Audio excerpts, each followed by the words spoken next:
December 4th, meeting of Narberth Borough Council. This is a working session. It is 7:33 p.m. Mr. Metrick, could you call the roll, please? Mr. Weisbord? I'm here. Ms. Rickards? Mr. Panelopoulos? Here. Mr. McGreevy? Here. Mr. Bush? Here. Vice President Evelyn Moffett? Present.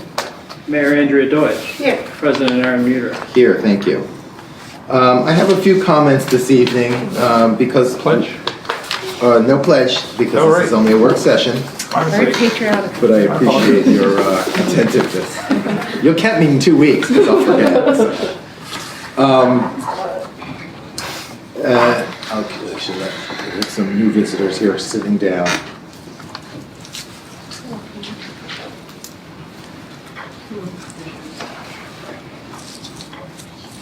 Bob, would you like me to, I can read this? Oh, please, feel free, whatever you feel. So there's been a lot of discussion in the community about 201 Sabine and council plans for 201 Sabine. So I wanted to take an opportunity to put some information into the record for those of you who come out on a rainy evening, those of you who might be watching from home. Really to start, at the moment, nothing is happening. And that is important if you heard or feel that something may imminently be happening regarding the future of 201 Sabine Avenue. 201 Sabine is the borough's largest asset by dollars. It's our, it's a commercial income producing property that the borough owns. And we have an obligation to continue to maintain and upkeep that facility for the tenants with whom we have leases, some of whom are, I would say, commercial enterprises, and some of whom are community-related organizations, MELC, the daycare, the Narberth Food Bank, etc. I wanted to give a little bit of background. Bob Weisbord prepared a summary for me, and thank you for that. In 2017, the school district finally, basically through inaction, allowed an option to expire that would have allowed them to retake the property. So they released their hold on 201 Sabine and its future. And at that time, we were able as a council to understand that this property was now ours without question, and that it was our obligation to maintain it as an asset for the people moving forward. During the many years, 30 plus years, when the ownership of the building was in doubt, that is to say that the school district had an option to reclaim it, the borough was hesitant to spend large amounts of money in the maintenance and upkeep of that building because it could just poof, go away. But once that was gone, we contracted with KCVA Architects to conduct a facilities report of all borough-owned properties, including 201 Sabine. And they also looked at the recreational facilities that we have in Sabine Park. And they summarized the various functions and amenities on each property. They identified repairs and renovations, future upgrades, and basically gave us a needs assessment that said we had significant deferred maintenance. Then in 2019, the 2040 Comprehensive Plan, that's this year, that we just adopted as a council earlier in the spring, recommends a parks master planning process, allowing the community input to vet options regarding how the parks are managed.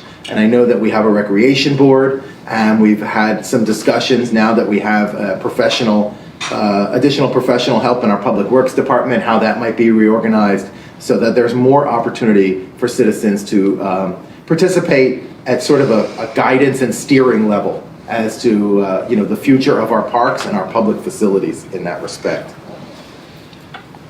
We also agreed as a council that we need to explore the economic feasibility of maintaining it in its current form as an aging building, multi-tenant, where it generates revenue. And council members also agreed that we have a very strong desire to maintain and improve our outdoor public spaces. They are very limited in this built-out community. There's not a lot of opportunity for new. The plan on the table is to hire a planner to provide services for looking at different options for 201 Sabine Avenue. And that money has been budgeted in the current budget that is on the agenda for adoption in 2 weeks. And I want to reassure the community that there is no foregone conclusion on this council or on the professional staff level or really anywhere, about what the result of that planning process is going to be. I think what we can all agree is that it has to make sense for Narberth. That is, it achieves the goal of maintaining or increasing the amount of open space. It maintains the goal of somehow finding revenue sources to offset or to continue the revenue that we currently receive from the property. Whatever the plan is, it's going to be something that we can all get excited about. And if we are unable to find a plan that we can all be excited about that makes sense for this community, then the result of the process may be that we take no action. But I think as a council, we have an obligation to look out for the borough's largest asset and try to understand how it can be best used to better this community.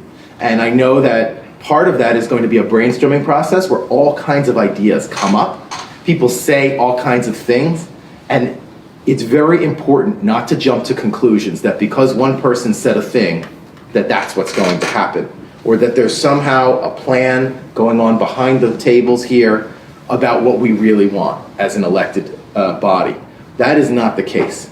Any plan is going to require extensive brainstorming, lots of bad ideas crossed off the list to whittle down the shaft to find the wheat, and then, and only then, would we continue to have ongoing public conversation, presentations, explanation.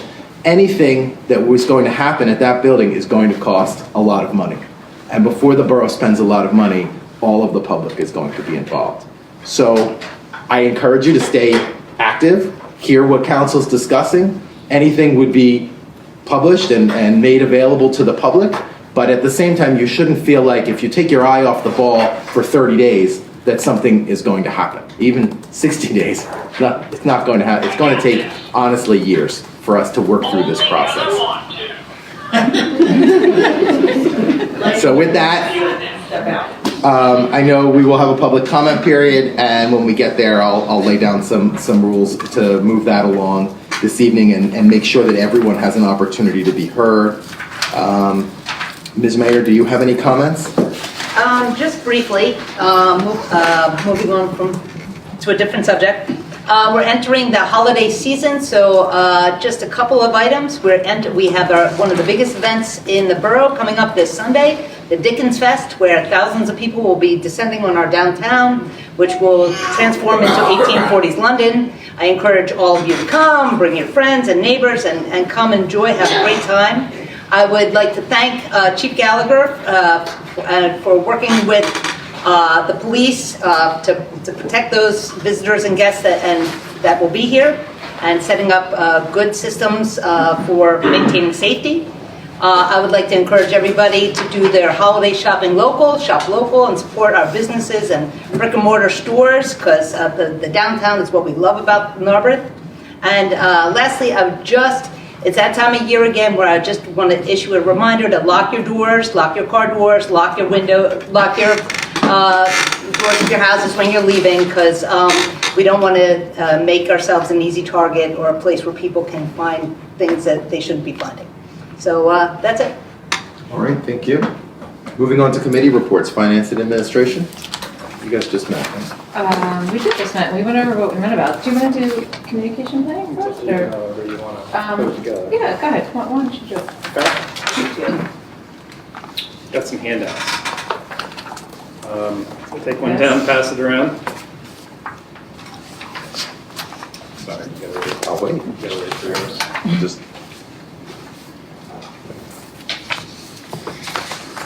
So Borough Council made it a priority for the administration to investigate and come up with a plan to improve and enact better communications being pushed out from the office to the public about the things that we do, the things that are going on, how our services work, and how to get persons who live in the community connected to the things that government does. One of the biggest gaps I've come across in my 5 years of working in public administration is that, and this is no slight on the public, is that a lot of people just don't know what government does and how government works. It's very hard to figure out how to apply for a permit if you want to build an addition on your house. It's very difficult to figure out other sorts of arcane details of what it is we do with all of our time here in the borough office, how things get fixed, how projects come about, how things move through the pipeline.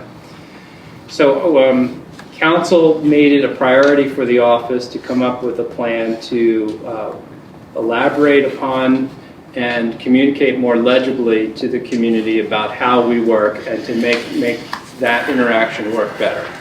And we embarked upon putting together a plan for this, and what I found out in doing this is that I'm more excited about implementing this thing and getting going on it. I think that we have, what has happened is that we've been able to talk about this process in our weekly sit-downs with staff, and we're meeting monthly.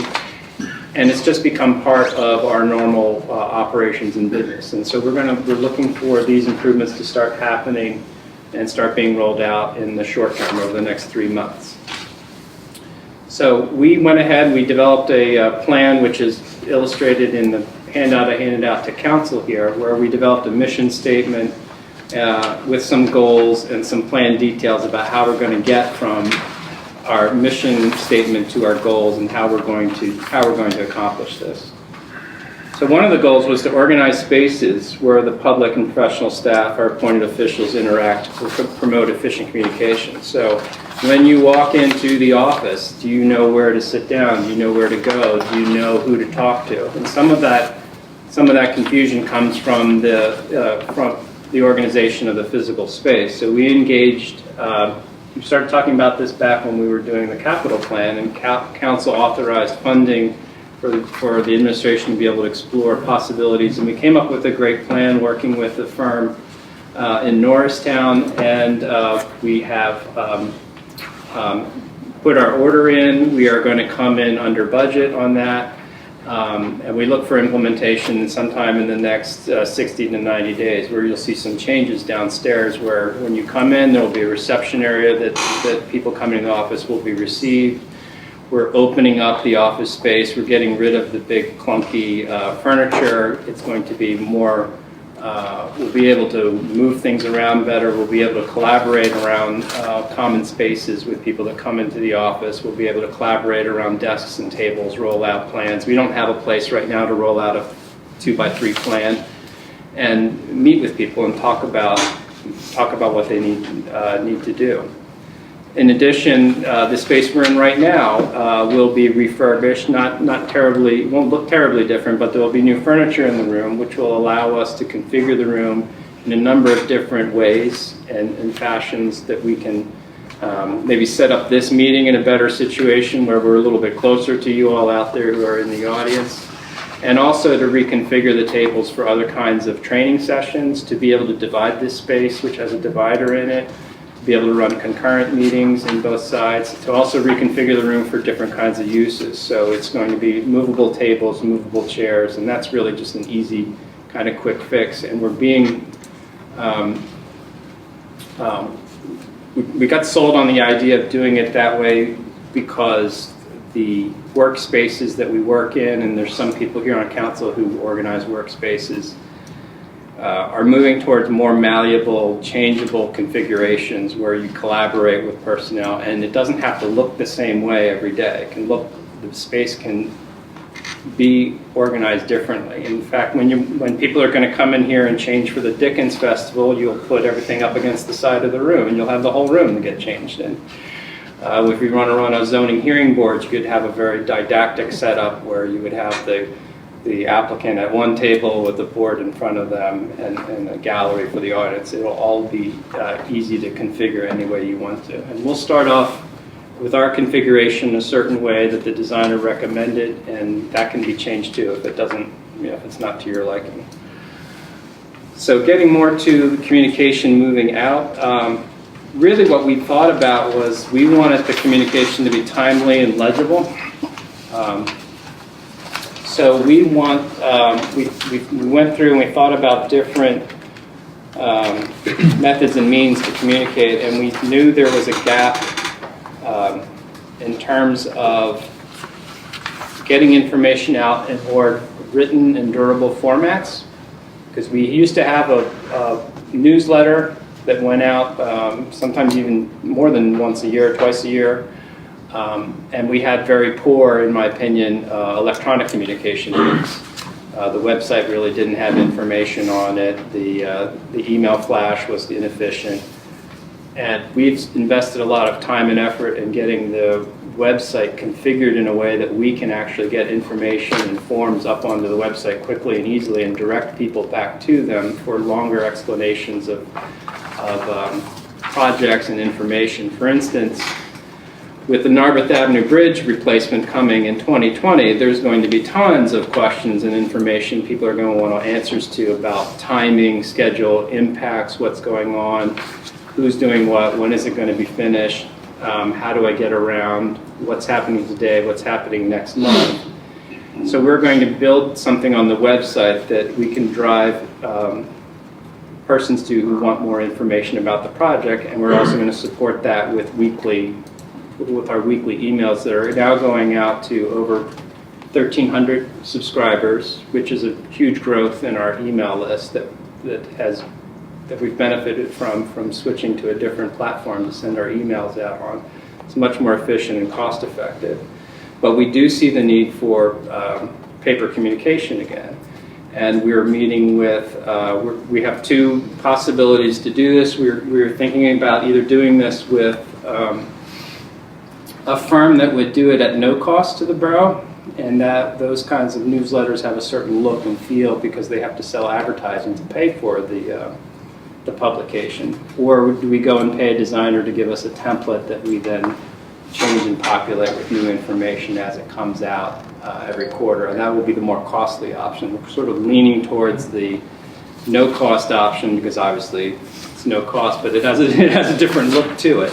So look for a newsletter in 2020. I'll be asking members of council and the mayor for input for content.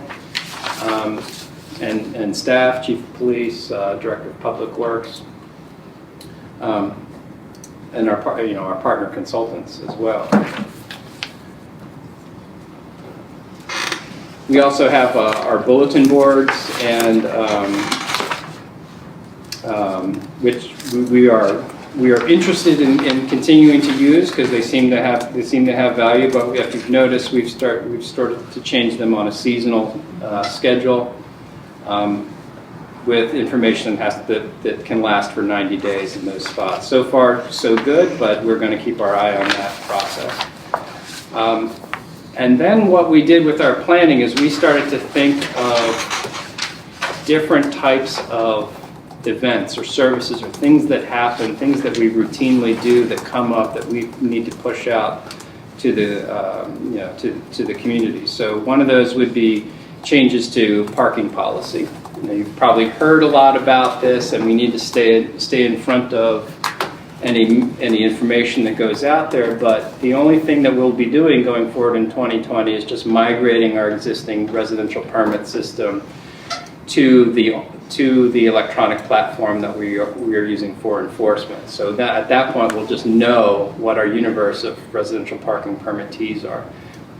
That's the details that maybe the public doesn't care too much about. They just want to make sure they park in the space that they're entitled to and don't get tickets. So it'll be our responsibility to communicate that transition effectively over a period of 30 to 90 days. There are more examples I could go into about how we're going to implement this, how we're going to implement this plan, how we're going to communicate what the sorts of deliverables are. They're outlined on the plan that I've distributed to council. But the last thing I wanted to draw attention to is that we want this to we want to measure our outcomes on quantitative and qualitative measures. We want to figure out if the communication we're putting out there is actually helping people understand how businesses work. What is the outcome of this process? Are community members who come into the office feeling welcomed and valued, informed after they've been there? We'll probably be doing surveys, probably be asking people how that's working out.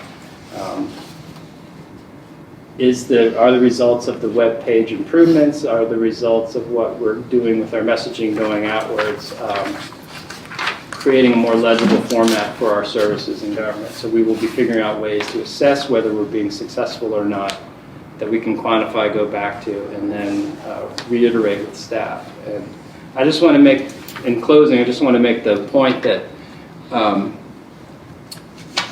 I'm really into this. I think it's a core function of what we do in our day-to-day, and that is how effectively are you communicating? How effectively are you actively listening? Are you hearing what's going on? And are the written, verbal, and public speaking and publications that are going out making sense to the persons that are receiving them? I think it's an essential thing to get right with government, and it's something that we're not going to stop doing just because we got the plan out and we're finally talking about it in a workshop setting. This is the start of a process that I hope will continue to grow and continue to improve. Okay. Councilor, it's back to you.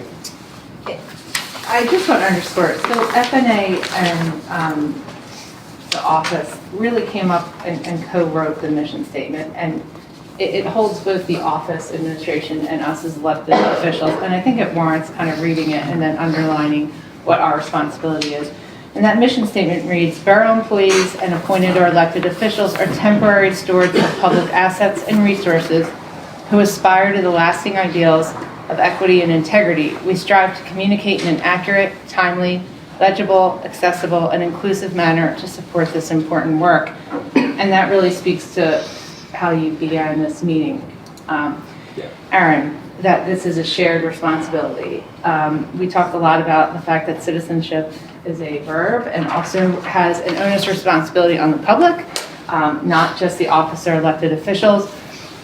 But two of the action items in the plan details that were suggested speak just to council, and one is that we have a responsibility for council our agendas to be posted a week before our meeting, and that minutes need to be updated prior to the meeting in a reasonable, 24, 48 hours. Council agenda can be connected to the council and the newsletter on the website. We do have that responsibility to be dutiful with our minutes and agenda. I also would like to suggest that as a council, and I don't know if we want to have this discussion now or wait till January, but that we hold some biannual, quarterly, informal meet and greets. It's difficult to sit through long meetings and possibly only have 3 minutes for a public comment. And you may not have a public comment. You may just want to informally talk to us. And I think it could avoid a lot of what happens with misinformation on social media and save a lot of our neighbors a lot of emotional stress if perhaps we had a very informal open house twice a year or quarterly where community members could meet us and just say, hey, I heard, or I'm interested. Again, it has to be a decision amongst all of us, but I do think it's important to underscore that this is a shared responsibility. Thank you on that. Beautifully said. Thank you. Thank you, Cindy, and Thank you, Sean. All right, public safety. Oh, wait. Oh, sorry. Sorry, I'll be quick. Should I put a 2 here on the agenda? Yeah, I'm sorry. Sorry, I'm just razzing. So I have the drafts that I introduced at our last meeting for the resolution for the commitment to funding, if you all want to take this, for the Narberth Business Association. All right.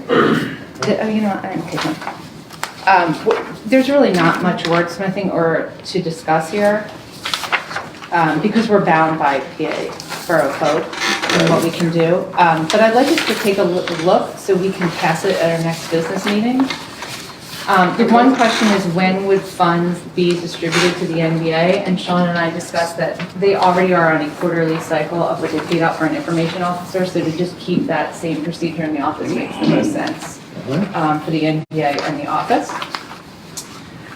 Really, it's just those items 1 through 11 that, again, we don't have the ability to change, but are broad enough, and I really think reflects how the NBA contributes to the community anyway, so I don't think there's anything really that we want to add. So folks can take a look. I'd like to suggest that we vote on this at the next meeting. This is not an ordinance, so we It's a change. resolution. Introducing So any Correct. changes can be brought to the table at the next meeting, discussed, a final form, and then adopted. Correct. Okay. The second is we do have the reoccurring use of facilities agreement. I'm hesitant to pass this out at this point, however, because, Ed has not had a chance to take a look at this yet, and we really need his eyes on this. So I'd like to ask us to maybe hold this off. I can give you a copy, but just please know that this is a draft form, and Ed hasn't had a look yet. Do you anticipate that we would also discuss this in 2 weeks? I would like to. Okay. Just generally, what this is doing is indemnification, it's looking at risk assessment.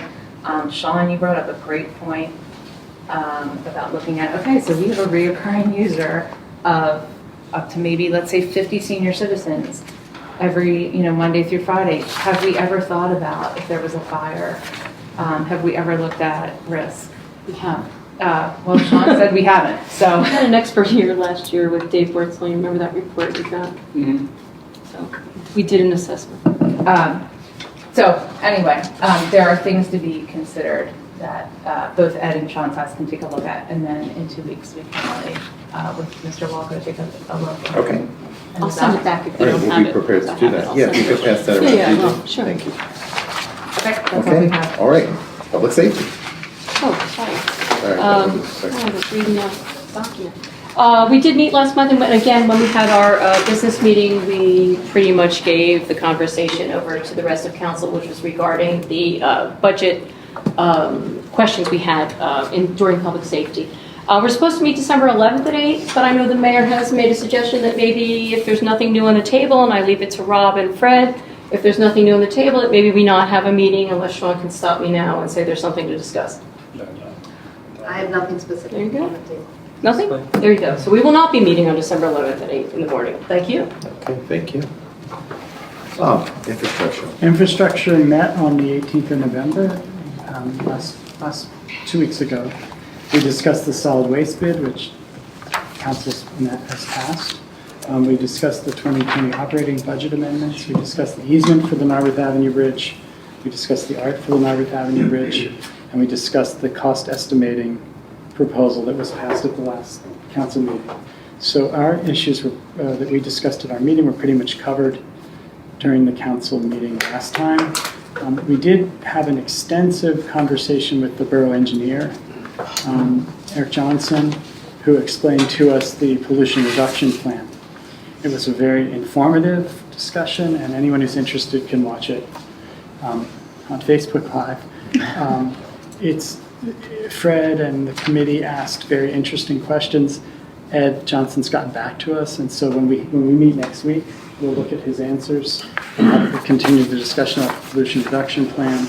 And also on our agenda will be a discussion about public engagement for Sabine Avenue and how we work with the planner that we will be hiring in 2020 to, hopefully when we have the first meeting with that planner, have an inaugural meeting, we can invite the public also to meet that planner as well and have some kind of, I think we should begin to plan some kind of a event. So I just spoke to Kim briefly before the meeting, and she said the Civic is willing to partner with us for hosting a meeting like that if we want. So we'll discuss that, be discussing that at the next infrastructure meeting. Great. In addition to whatever else is on the agenda. Thank you. Thank you.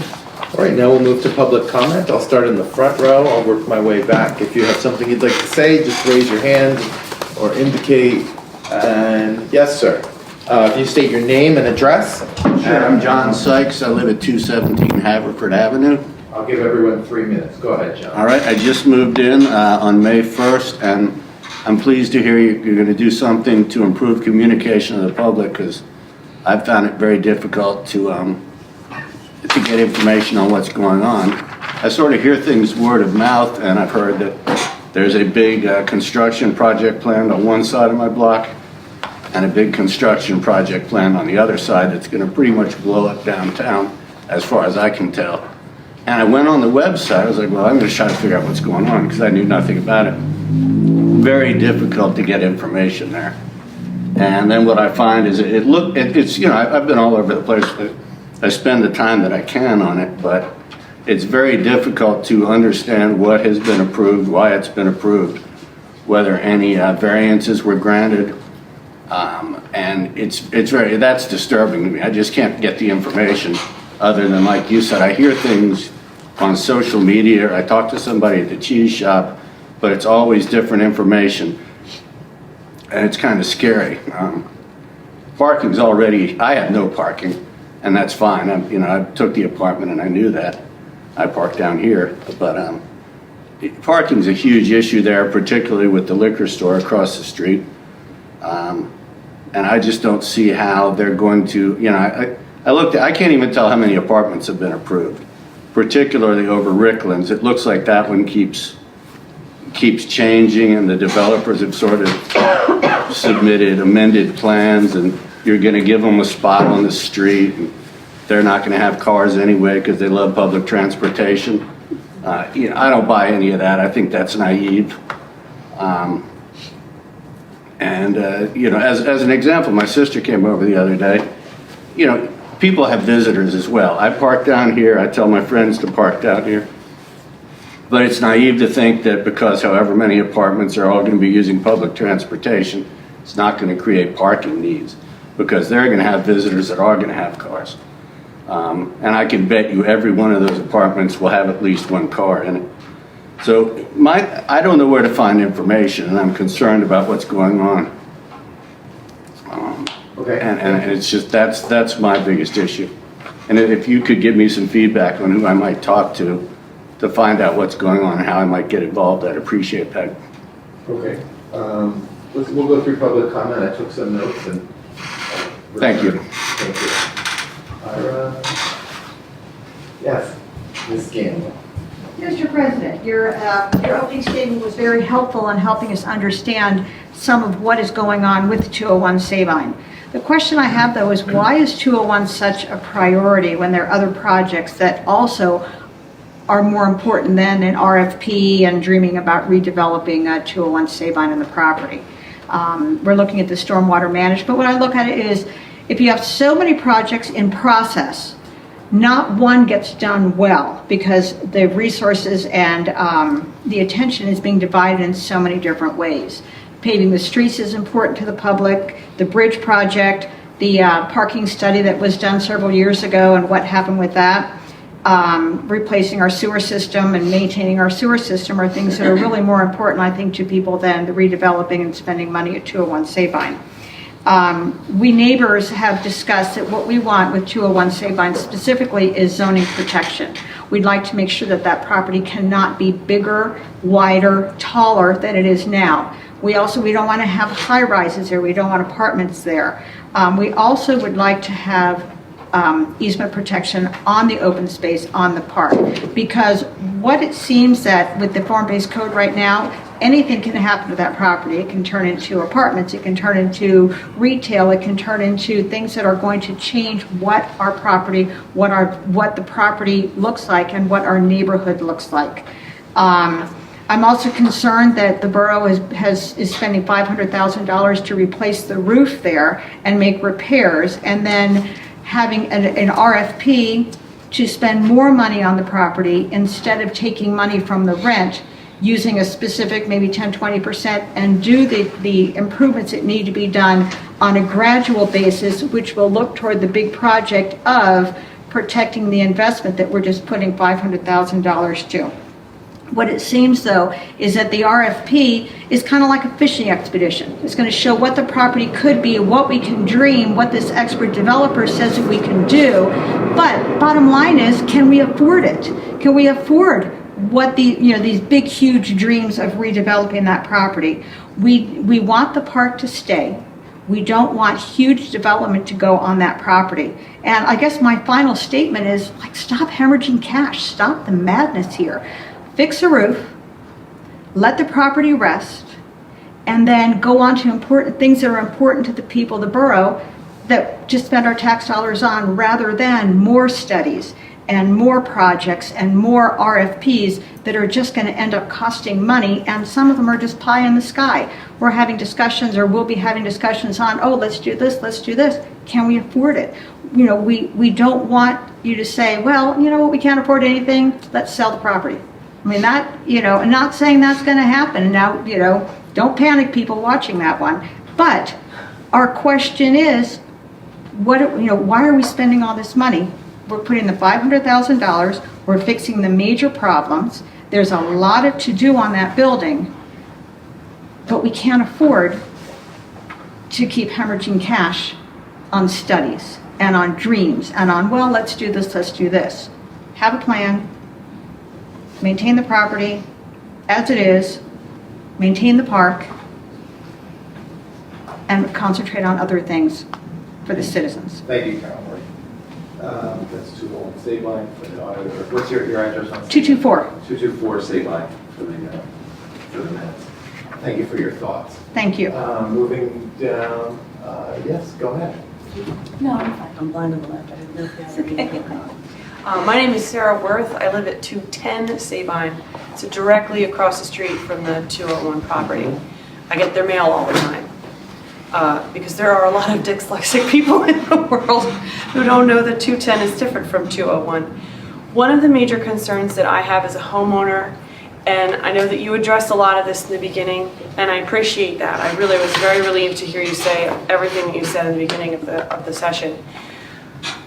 Part of this is also for you all to hear that our concerns are, being as though we're not directly involved with decision-making process, other than voting in the polls, we have no control. And so we want to make sure that you understand what our wishes are as residents of that neighborhood. Right across the street from my house is a 2-story, 3-story building with a giant parking lot that people come zipping out all the time. And I've nearly been hit by cars coming out of that thing. We've actually had traffic crashes outside of our driveway with people parking too close to drop off their kids at the daycare. They block our driveway constantly. My concern is if we had turned that into any kind of retail, even if we keep the footprint of the building the same, if that turns into some kind of retail thing, right now we have offices in there, people come in the morning, they park and they go in, people come and drop their children off at the daycare, and then come again in the evening to pick them up, and the people go home from the offices. So twice a day we have big traffic issues right around there.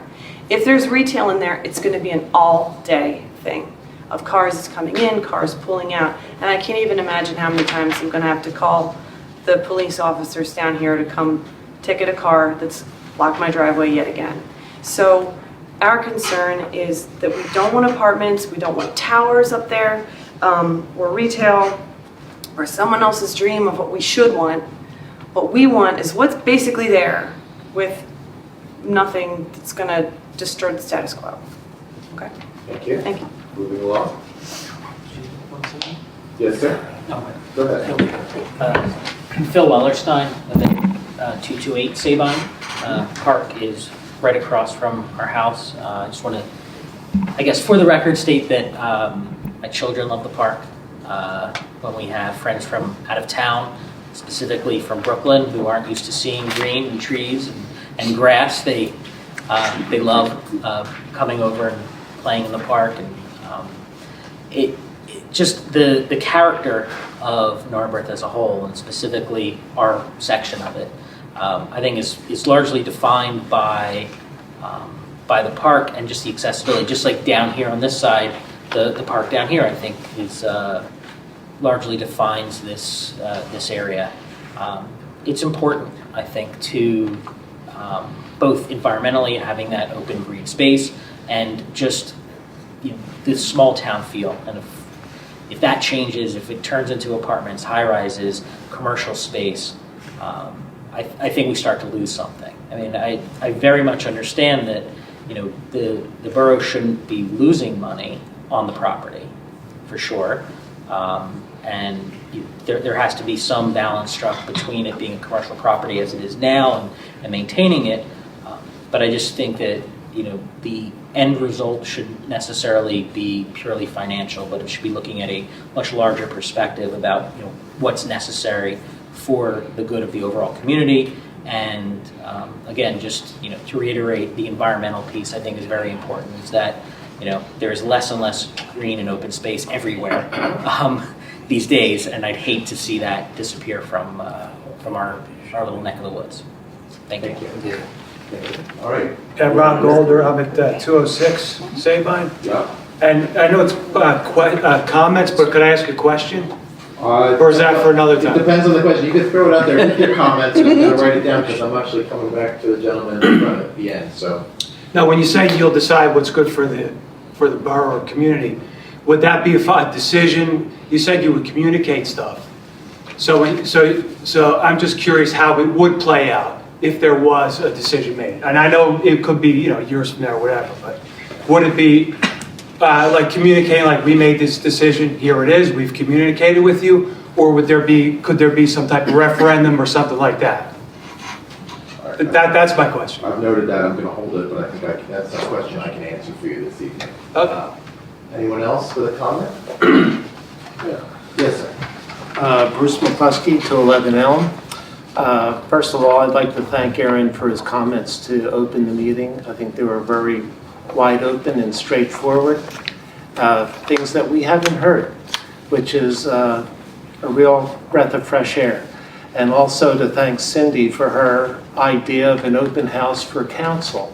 Maybe 4 times a year that council meets in the big room. Maybe we share lunch or whatever, and come and be able to talk to our council people and get the straightforward ideas and concepts that are going on.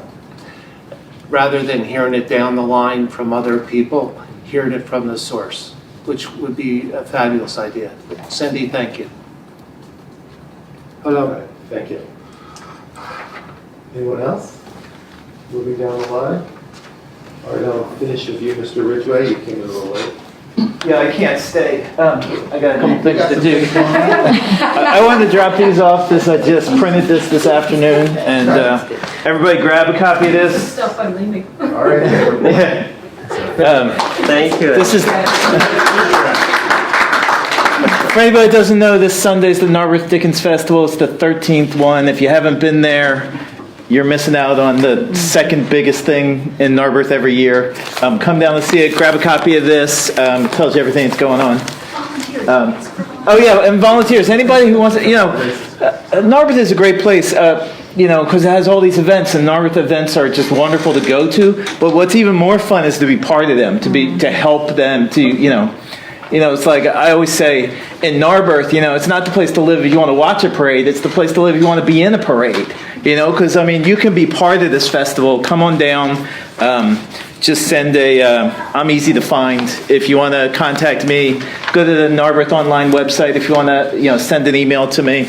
But anyway, we've got plenty of volunteer opportunities, and come on down and have fun at the Dickens Festival. Hey, can you leave these in the office? Any that are left over? Thank you. Thanks, guys. Good night. Thank you. So I wanted to get back to 2 things. I'm going to do them in reverse order. This is the stack. How would we communicate a project like that? I would say there would be multiple public workshop meetings where plans are shown. For example, when we were discussing the potential changes to Windsor Avenue, we had a public session where we showed multiple options, and we had people mark with sticky notes sort of their preferences, just to get a general sense of where the public vibe was trending. Ask the audience a question. Yeah, ask the audience a question, Mr. Metro.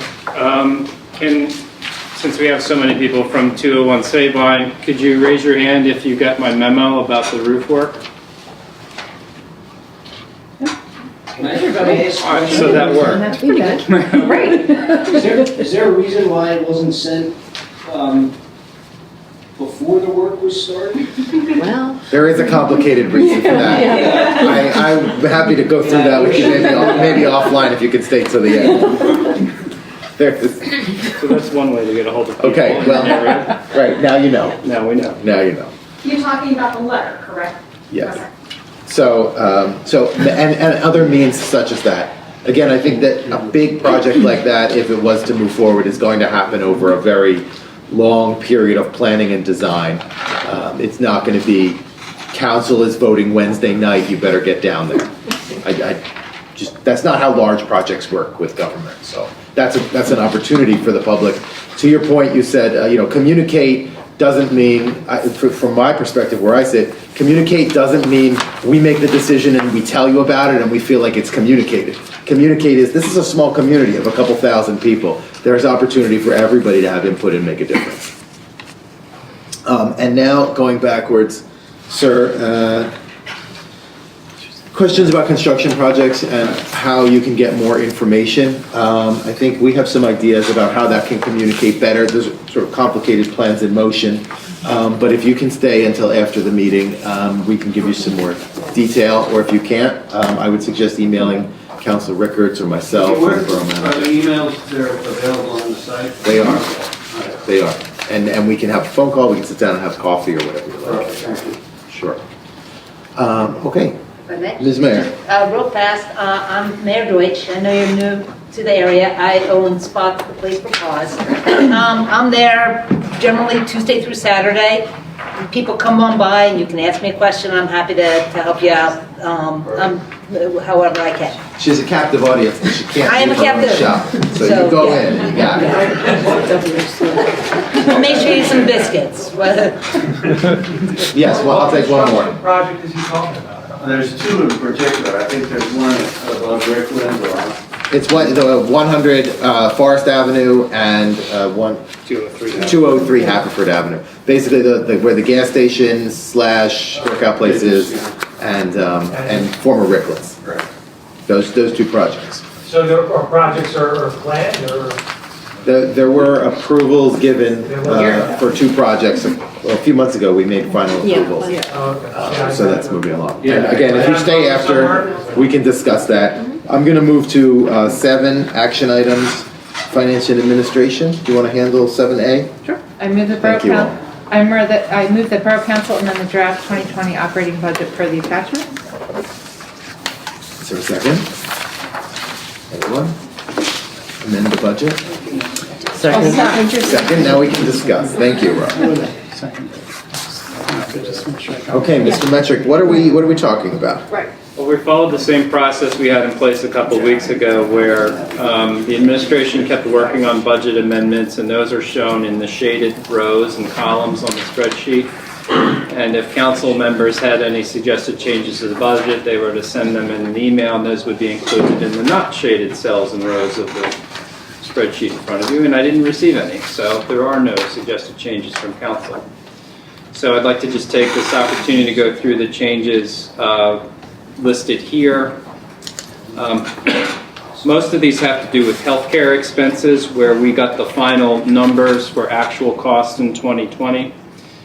This is reflecting a no change to the base plans that borough employees currently have, including police officers. And some of the estimate we had baked into the budget was a 5% increase, and depending on whether your age, 5% was enough or it wasn't enough. So we were pretty even across the board in terms of what was in the draft and what is proposed in this amendment. However, two things happened in the interim where we were successful we actually had a windfall where someone declined healthcare coverage, and we had another windfall where we were able to discontinue coverage because of a situation I won't get into the details of. We're not kicking people off insurance. This was these were appropriate decisions, which freed up some cash. I also included payroll, healthcare contributions, and reimbursements, lines 5 and 6, which is income. There's no change to that. We expect that to be the same going into next year. I just thought maybe that since that might come up in conversation, I'll just let everyone know there's no suggested changes there. With the approximately $42,000 in revenue reduction in expenditures from the healthcare savings, We want to redirect some of those funds back into the health reimbursement arrangement to address a gap that we see for current employees. We want a better health reimbursement system where we can cover employees that are getting into certain events where they're incurring a lot of out-of-pocket costs right now. We saw that this year when we switched to a capped HRA, and we saw some experience this year which created a pretty significant financial burden on certain individuals in our employment group, and we want to redirect some of this funding that we're getting out of the healthcare, the savings that I illustrated earlier, that we can redirect back into the HRA to help defray some of these costs that our employees are experiencing. So that's the reason for the suggested $9,000 increase in the HRA line item from $27,000 to $36,000. Line number 8, you should all be familiar with, having to do with the arbitration opinion and order we got on the matter of the promotional situation. And in order to go through that promotional process, we'll have to contract with the testing agency to put together, configure a written exam, administer it, score it, deliver the results to the Civil Service Commission. There'll be advertising costs incurred through the Civil Service Commission. The Civil Service Commission will also hold oral interviews as part of that process to all qualifying applicants. That is no cost. However, there will be costs to do medical and follow-up examinations that are required for any promotional decision council will do. So that's an increase that came as a result of the arbitration decision. So the net effect of all of these proposed changes to the budget is a decrease in expenditures of around $23,050. Which, if you follow up on the email I sent earlier, is roughly about the gap that we have right now between proposed revenue and expenditure. So this would functionally close the gap and allow Borough Council to move away from any increase to the tax rate if it wants to. Thoughts, Mr. Bush? So I guess my question about the health reimbursement change is, because why is it being introduced now as opposed to why, if the employees need it, why is it introduced now rather than earlier in the process? Because we were trying to control costs, and at this point in time, I'm seeing some availability in the budget, a way to reconfigure our current health costs that redirects some of the reimbursements of out-of-pocket expenditures back into the employees' pockets. And I wouldn't have introduced that if I thought we were budget constrained. But since we have a little bit of an opening here with healthcare costs, I want to redirect at least 20 to 25% of that savings back into employee co-pays. I mean, just because these savings are coming from healthcare doesn't mean that we have to spend them on healthcare. These are clearly. I see why you. Yeah. So, but does this result in a zero tax increase if we approve this as written, or basically zero? The gap at this point would be so minimal that, the functional answer to your question is yes. You wouldn't have to increase the millage rate over 2019. Right. Can you just remind us, how does it work because we don't have our police contract?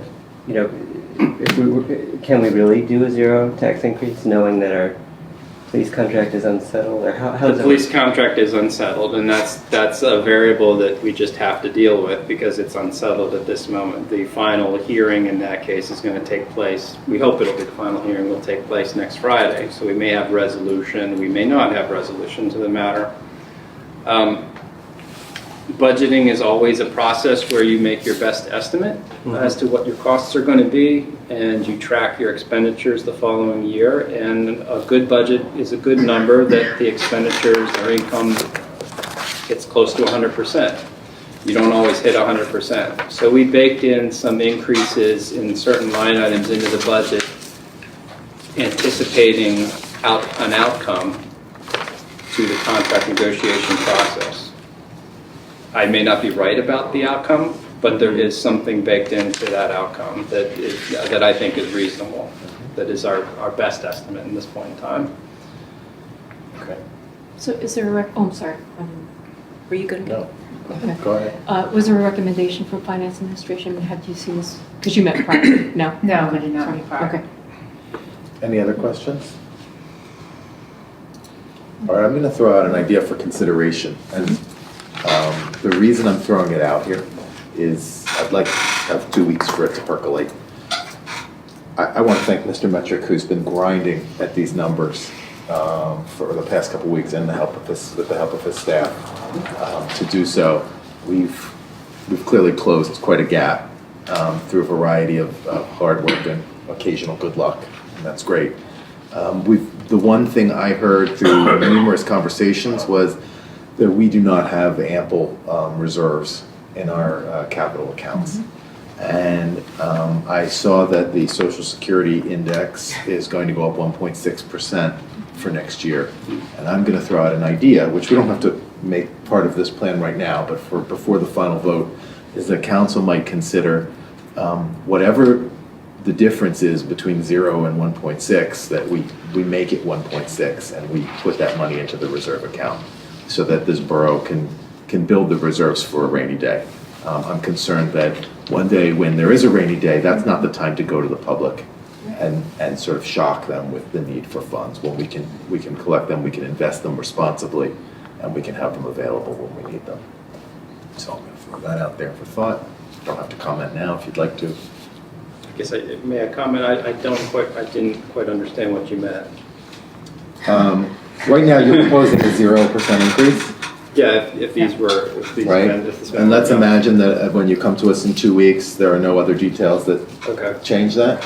I would be willing to consider raising the millage rate so that taxes increase 1.6%, and those additional funds collected would go into the reserve account to try to bring it to the level which is recommended by all of our auditors and anybody who looks at our books. Look at that letter.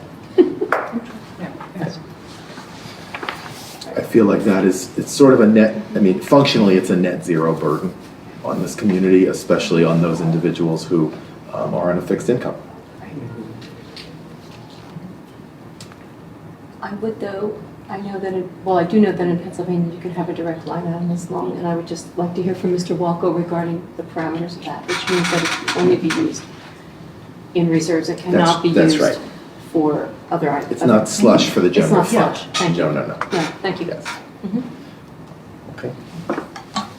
Any other thoughts? So hearing none, I will take a motion to adopt, or to amend the 2020 operating budget as discussed, with my comments not included. I'd like to make a motion to adopt. It's on the table. It's on the table, All in okay. favor? Aye. Aye. Any opposed? Hearing none. All right. The budget is amended. The amended budget will be made available to the public following this meeting for additional inspection, and we anticipate a final vote in 2 weeks. Right. 7B. Move the Borough Council approve the transfer of $27,438.18 from the Capital Fund, Fire Equipment Fund to the General Fund. I'll second it. This, if I may? Yes. This is a transfer of funds from the Fire Equipment Fund, which is a sub-fund of the Borough's Capital Fund, to the General Fund to cover non-budgeted expenditures in the line item of workers' compensation insurance in the 2019 operating budget. This was not budgeted, and we have spent, we spent close to $50,000 this year on workers' comp insurance when we had budgeted about $24,000 under the expectation that the fire company would cover the the additional cost, and those costs came out of the borough's general fund. So this is the question to council, whether or not you want to transfer dollars from this capital fund account to the general fund to make up for that expenditure or not. All right. Moved and seconded. Gigi? What happens if we don't?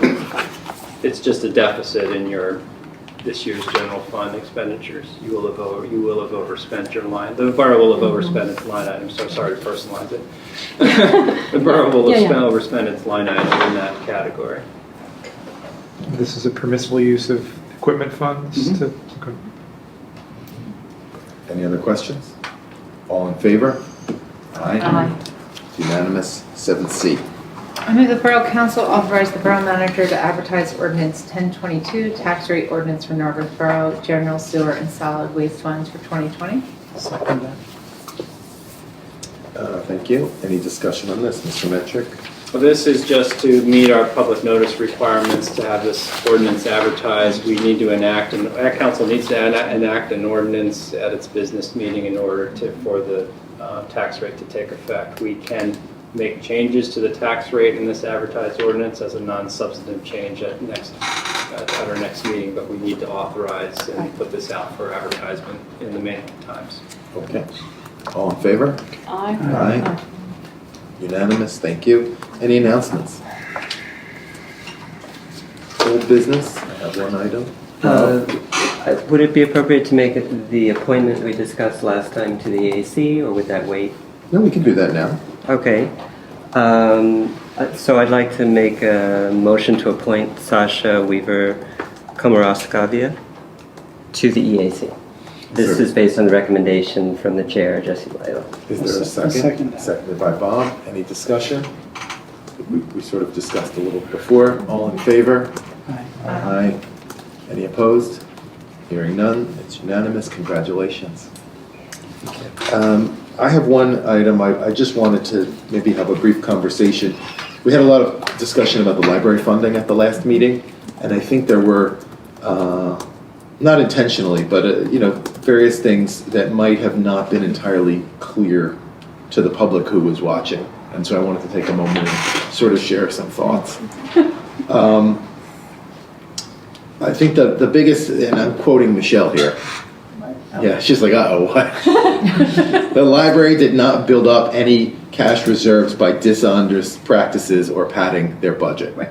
And that is 100% true. They did not, right? There were a series of events, employees who left early, positions that weren't filled on time. Rejection of benefits. That led them to, end up with excess cash reserves. And I discussed it with Ken Kravitsky, who is their treasurer, and he and I had a nice conversation. He seemed entirely comfortable with the path that we are on, which is funding in a way to sort of get their reserve back to the correct level. And he, I think, motivated by this process, is preparing some new ideas about how the library might come to us next year, future years. What is the borough paying for? How can that be made more clear? What does fundraising pay for? And sort of breaking it up into different categories. I think that would really be helpful for all of us. So I just wanted to thank the library board, their staff, all their volunteers, because they do run a wonderful organization. And I didn't want anyone to leave with a sense that somehow there was odds, but we were at odds, or that anything untoward was happening. So thank you. But I was pleased that we had a very open conversation also. Any new business? I'd like to propose that we just get a date for the first kind of council open house for the new year. Can we do that as new business in the first of the reorg meeting? Would that be more appropriate than planning for a new council? I mean, you can't really plan for a new council. Well, I was just thinking that we would show that we're serious and we could put a January date on the calendar, and we do have the next seated council member in the audience. My concern is that if we wait until January 6th, we don't really have time to properly advertise the meeting for the public. I'm good with it. I just thought it was illegal. No, I'm with you. So I'm going to look at Councilor-elect Because she hasn't taken Ms. the Al Sharks. Well, maybe she could nod then. How's that? Yeah. We have our reorg meeting on Monday, January 6th. And I think we're going to have to play around with times and dates. Is it like a breakfast one quarter? Is it an evening another quarter? Is it a Saturday? Or would we want to propose, I don't know, throw some out there. We have a meeting on the 15th. Let's have a breakfast Do you want on to a do? Saturday or a Sunday. We haven't agreed to a meeting schedule for 2020. No, but we're not going to put it on the 15th because No, that would be a no. mistake. Do you want to try like a Friday morning pop-in breakfast I think a weekend might be or nice. Saturday? How are you? I can't do weekday mornings. No, weekend. Saturday breakfast? Yes, I can I'm do just- weekend mornings. sure. Saturday the 11th. Yeah, I'll offer to bring donuts. How's that? Okay, so Saturday the 11th at 9 a.m. Where are you going to be? Well, go. we should have. The 18th? On Saturday the 11th. How about or the any 18th? Saturday morning. You can't Any do Saturday morning? I'm not sure the expectation should be that all council are there all the time, that particularly if we're changing times. Okay. So Not to those who cut can you ma- out. So those who can make it, is that? Those who can make it? Yeah. I'm going to pencil in January the 11th and let's make a final decision in 2 weeks. Okay. I would like everyone to be able to attend, even if they don't, just that they are able, it's their choice. Okay.